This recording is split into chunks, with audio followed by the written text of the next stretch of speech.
Assalamualaikum warahmatullahi wabarakatuh. Apa kabar teman-teman? Semoga sehat selalu ya. Kita jumpa lagi di pelajaran Akiteni. Mari kita buka pelajaran kali ini dengan membaca Bismillah bersama. Bismillahirrahmanirrahim. Oh iya, biar lebih semangat sebelum memulai materi pembelajaran, Ustazah punya cerita untuk teman-teman semua. Ceritanya yang berjudul Korun yang Kikir. Korun adalah laki-laki dari Yahudi. Sejarah mencatat bahwa ia masih bersaudara dengan Nabi Musa alaihi salam. Allah menganugerahi Korun harta yang berlimpah dan ilmu pengetahuan. Ia dikagumi banyak orang, bahkan para orang tua berharap agar anak mereka kelak seperti Korun. Tetapi kemudian Korun mulai takabur. Ia merasa bahwa harta dan keberhasilannya adalah hasil kerja kerasnya sendiri. Para ulama sudah mengingatkan Korun untuk bertaubat. Mereka berkata, "Sungguh kecelakaan besar bagimu. Pahala Allah lebih baik bagi orang yang beriman dan beramal soleh." Namun Korun tetap sibuk mengagumi hartanya dan tidak bersyukur. Kemudian iblis membisiki Korun agar tidak mendengarkan nasihat para ulama. Korun bahkan menganggap bahwa para ulama iri terhadapnya. Allah pun murka. Harta Korun dibenamkan ke dalam bumi karena ia takabur. Allah berfirman, "Maka kami benamkan Korun beserta rumahnya ke dalam bumi. Tidak ada satu golongan pun yang menolongnya terhadap azab Allah, dan tiadalah termasuk orang yang dapat membela dirinya." Orang-orang terpana menyaksikan kejadian yang menimpa Korun dan seluruh harta bendanya. Mereka sadar akan kesalahan Korun. Korun tidak menafkahkan hartanya ke jalan yang diridhoi Allah, dan itulah asal muasal istilah harta karun. Nah, teman-teman, dari cerita di atas tadi kita dapat mengambil pelajaran, yaitu kita harus gemar bersedekah, karena bersedekah adalah hal yang diridhoi oleh Allah Subhanahu wa Ta'ala. Kemudian kita harus membantu orang di sekitar kita yang membutuhkan bantuan kita. Dan yang terakhir, kita tidak boleh takabur karena segala sesuatu datangnya dari Allah Subhanahu wa Ta'ala. Baik teman-teman, setelah ini kita akan melanjutkan materi Akiti yang akan dijelaskan oleh Ustazah Vika. Untuk Ustazah Vika, saya persilahkan. Baik, terima kasih Ustazah. Nah teman-teman, kali ini kita akan belajar cara membaca huruf lam sukun dan huruf ro sukun. Silahkan disimak ya teman-teman. Sudah siap? Kita mulai ya. Yang pertama, kita akan belajar membaca huruf lam sukun. Setiap huruf lam sukun membacanya ditekan. Kita ingat ya teman-teman, setiap kita membaca huruf sukun, kita kembalikan ke huruf asal atau tempat keluarnya. Kalau kita baca huruf lam sukun, berarti kita kembali ke huruf lam. Nah, di mana tempat keluarnya huruf lam? Yaitu di alisan atau di lidah. Tepatnya di mana teman-teman? Yaitu keluar dari ujung dua tepi lidah sampai pada akhir ujung lidah menempel pada gusi dari gigi bagian atas. Lidah kita melebar ya. Jadi ketika kita membaca huruf lam, nanti ujung tepi lidah kita sampai ujung lidah nanti menyentuh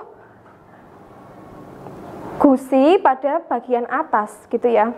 Contohnya begini teman-teman, la. Nah, bedakan dengan saat kita membaca huruf na. Kalau huruf na, hanya ujung lidah saja yang menempel pada gusi dari gigi bagian atas. Na, gitu. Jadi beda kan teman-teman? Ketika kita membaca huruf lam, lidah kita itu posisinya melebar, la. begitu. Nah, sekarang kita masuk ke contoh ya teman-teman. Silahkan disimak dan ditirukan. Al, il, ul. Sekali lagi ya teman-teman. Al, il, ul. Nah, untuk huruf al, karena harokatnya fathah, mulutnya dibuka ya, baru kita masukkan ke huruf lam. Al, seperti itu. Kemudian, untuk huruf il, karena harokatnya kasroh, mulut kita itu senyum, ditarik, baru kita masukkan ke huruf lam. Il. Dan terakhir, untuk huruf il, karena domah, jadi mulut kita itu maju ya. Gampangnya itu mulut kita monyong. Nah, ketika kita membaca huruf domah kan maju. Nah, kemudian baru kita masukkan ke huruf lam. Contohnya ul. Jadi kita maju kemudian kita tarik. Ul, seperti itu. Kemudian contoh berikutnya al-majidu. Sekali lagi al-majidu. Nah, contoh berikutnya wildanun. Sekali lagi wildanun. Nah, contoh yang terakhir kul a'udzu. Sekali lagi kul a'udzu. Nah, begitu ya teman-teman. Untuk membaca huruf lam sukun, kita harus hati-hati ya teman-teman. Yang perlu diperhatikan itu, kita jangan sampai tawalut ya.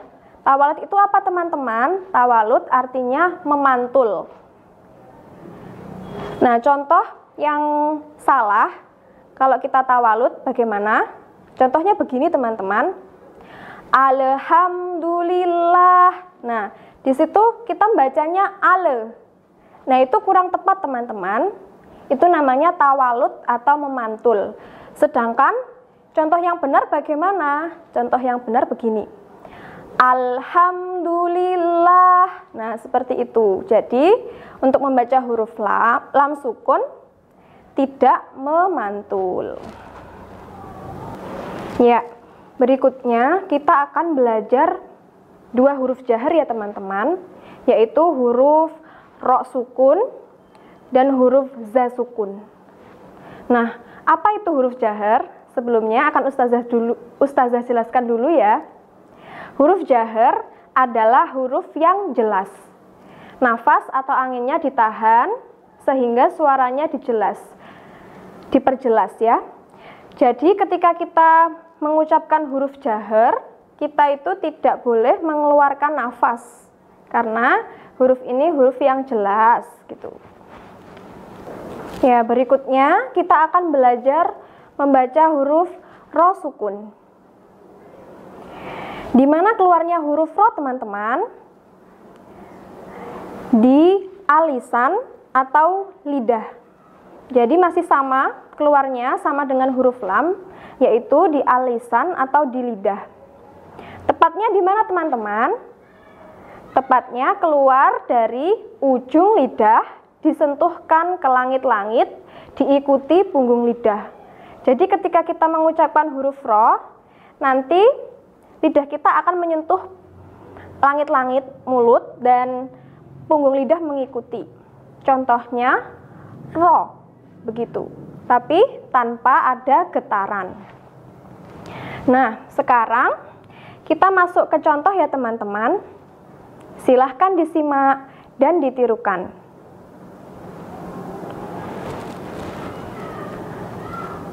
Ar, ir, ur. Nah, untuk huruf ar dan ur itu bacanya tebal atau isti'la. Jadi nanti mulutnya untuk huruf ar terbuka dan huruf ur itu nanti maju ya, karena hurufnya berharokat domah. Kemudian teman-teman, untuk huruf ir itu tipis. Jadi nanti kita membacanya mulutnya sambil ditarik atau senyum. Ir. Sekali lagi ya teman-teman, Ustazah baca contohnya. Ar, ir, ur. Nah, seperti itu. Kemudian, contoh selanjutnya, arhamakum. Sekali lagi, arhamakum. Kemudian, contoh kedua ya, mirsodan.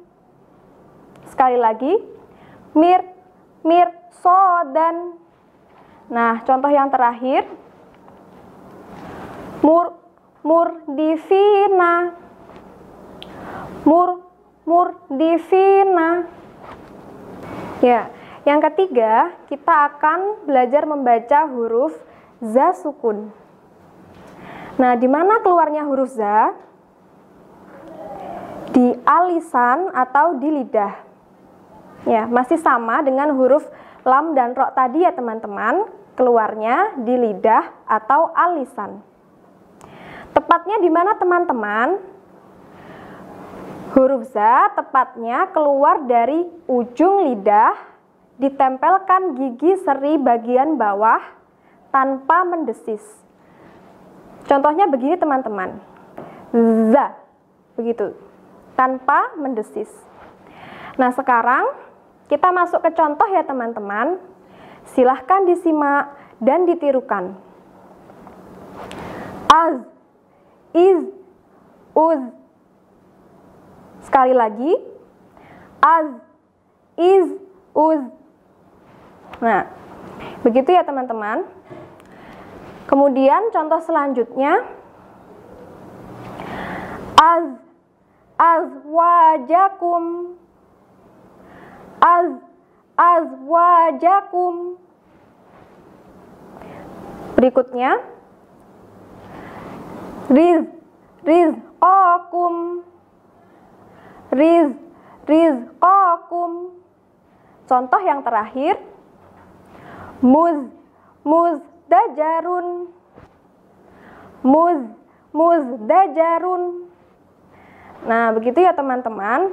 Untuk huruf za yang perlu kita perhatikan, biasanya kesalahan yang sering terjadi itu adanya desisan atau keluar nafas.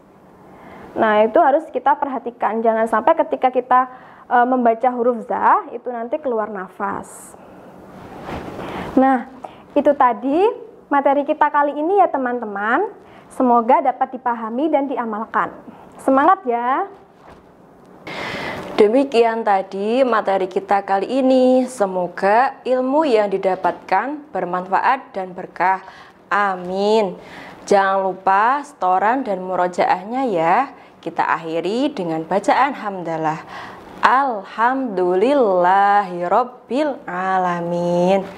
Wassalamualaikum warahmatullahi wabarakatuh.